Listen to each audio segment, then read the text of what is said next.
Hi plant friends! Good day! Welcome back to my channel, Cactus Babe. It's me again, Rhea.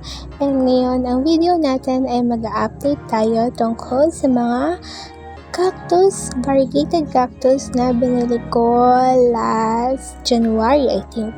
So, titingnan natin kung ano na yung nangyari sa kanila ngayon. So, yan. Samahan niyo ako. Thank you! Bale, set pala ito ng mga variegated LB Gymno cactus. So, mura ko lang siya nabili. Ilalagay ko dito kung saan ko siya nabili. Bale, 8 pieces siya. 8 pieces or 9 I think. So, yan makikita natin. At aware ako na medyo dehydrated pala tong mga to. Pero, naging ang tawag dito, naging interested ako kasi sa kanila kasi pwede ko naman silang mapaganda. So, yan, nag-start na akong mag-open ng box. At ito, lalagay ko yung link. Yung Facebook page pala nila. So, yun, na-open ko na yung first.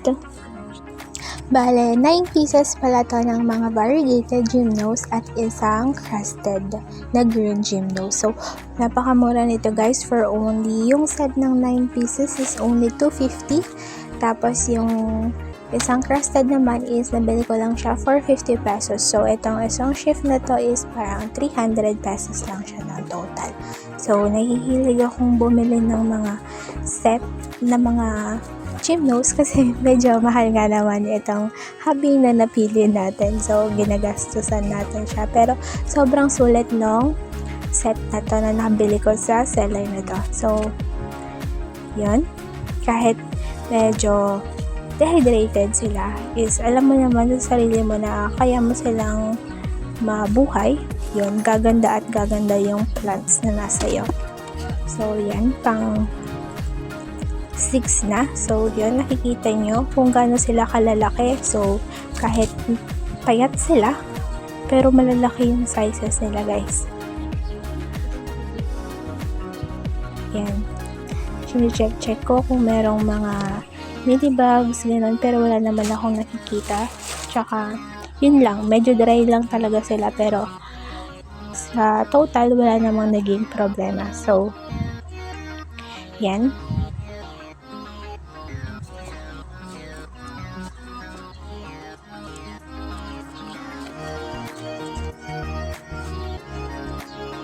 At isa pa guys, natuwa ako sa parcel na to is yung ating crusted. So yan, siya yung last. Akala ko maliit lang siya kasi for the price na 50 pesos, hindi ko ina-expect na ganito pala yung size niya. So makikita nyo, yan. Yan siya. Medyo malaki siya. Yun nga lang, medyo may corking siya sa likod, pero okay lang yun. Tatakpan naman yan pag itinanim siya. So, bale, ayan yung laman ng parcel natin. So guys, puntahan natin sila. Tignan natin. So, baba ko lang yung aking lalagyan na paglalagyan sa kanila.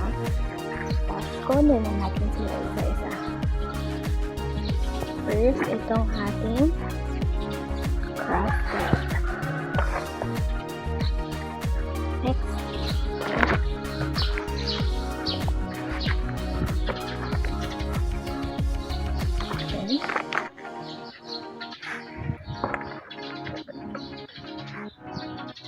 so, balikan ko kayo after ko nakuha sila lahat. So, ayan, para hindi kayo mahilo, yan, nakuha ko na sa lahat. Tapos, ipasok na natin sila sa loob kasi medyo, yun, mainit ngayon dito. So, dun tayo sa loob. So, ayan, bumalik ulit tayo dito sa labas kasi pangit yung lighting sa loob. Kaya, dito na lang ulit natin siya itutuloy. Medyo malilim na dito sa area natin, kaya tignan na lang ulit. First, itong ating crusted. Yan. Nakikita ba?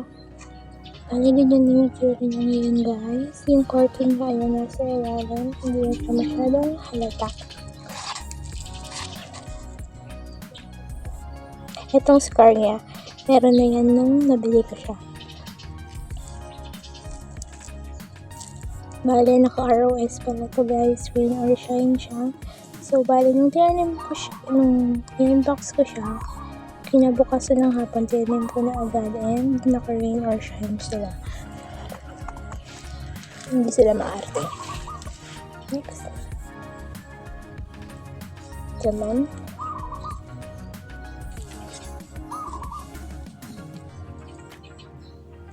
Nakuhanan ko na ata ito ng baby dito.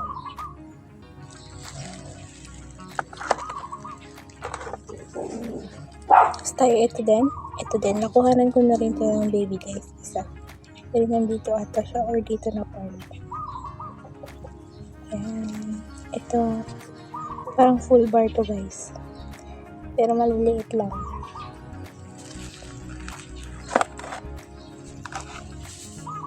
Ito, tip bar lang siya.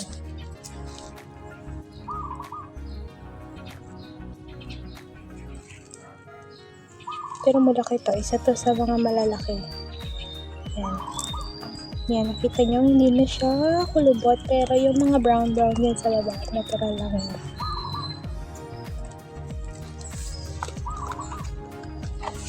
Ito guys, medyo dehydrated pa siya.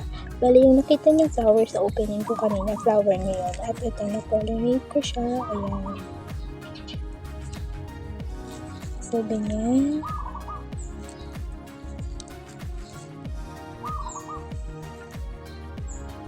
Ayan siya. So, sana bumalik yung ano niya. Ayan, nakita niyo, medyo kulubot pa siya dyan. So, yan. Kahit parati silang nauulanan, nakulubot pa din. So, yan. Siguro tataba din to. Kasi dito sa part na to, yan. Medyo okay na siya. So, ito pa. Ito pa. Isa pa to sa, yan. Kitang-kita nyo. Yan. Dehydrated pa siya. Kulubot pa siya. Yan. Pero, ang ganda niya. Para siyang pink. Pink yung var niya. Yan. Sana tumaba-taba na siya para maging okay na yung figure niya. Parang pabilog to.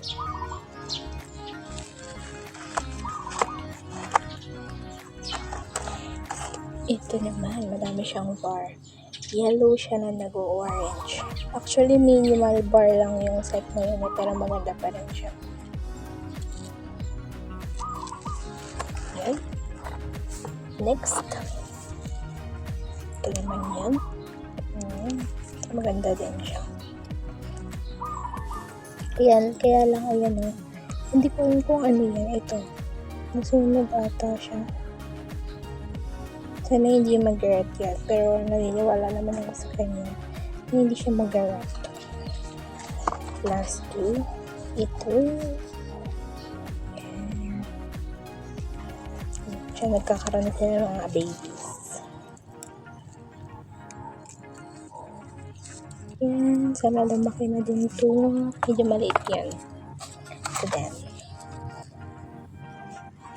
Pero madami itong anak guys. Ayan. Meron na siyang 3 baby.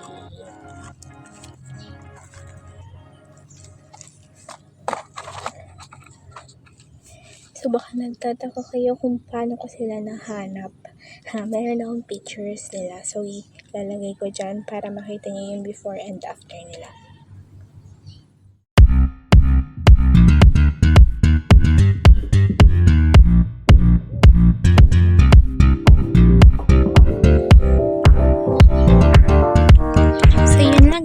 See you again. Thank you for watching. Susunod ulit.